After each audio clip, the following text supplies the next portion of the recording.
PowerBoat Television, North America's premier boating show.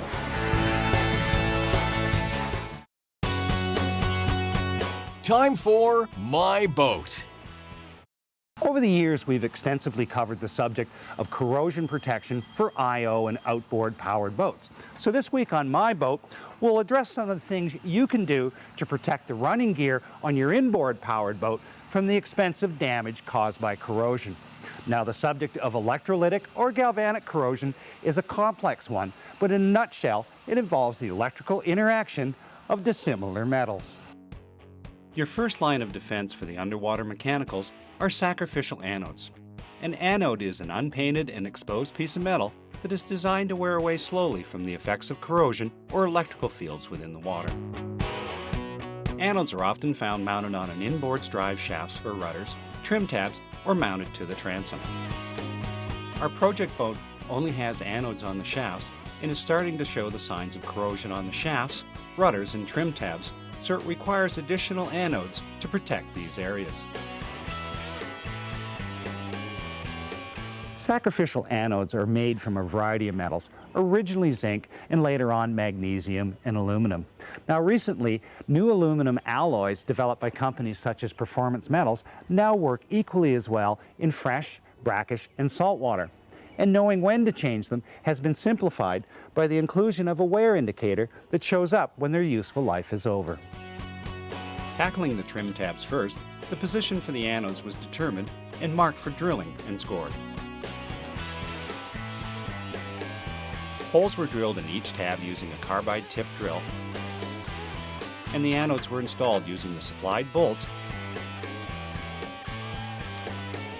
and snugged down tightly. The same process was repeated for the rudders.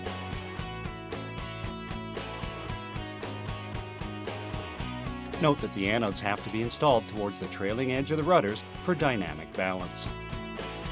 Due to the thickness and strength of the alloy in the rudders, a large drill is required to drill the mounting holes. After scouring the surface to provide good contact for the anodes, the two halves were installed on each rudder and secured.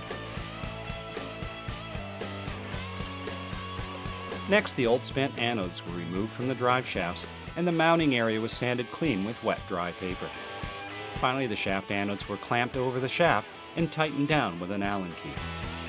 With the basic anodes in place, for maximum protection, we're now going to install a transom anode that connects through into the boat's bonding system. Accurate measuring of the location for the anode is critical. First, determine the positioning for the holes to be drilled from a known point on the outside of the hull, and then check the location in the bilge to ensure that the bolts will be accessible. After verifying the positioning a final time, the holes can be marked and drilled. Next, a bonding wire has to be prepared to ABYC standards, using crimped-on marine-grade ring connectors. Wrapping the bonding wire around a screwdriver shaft will set a coil on the wire for a neat installation. Back inside the boat, the bonding cable is attached to one bolt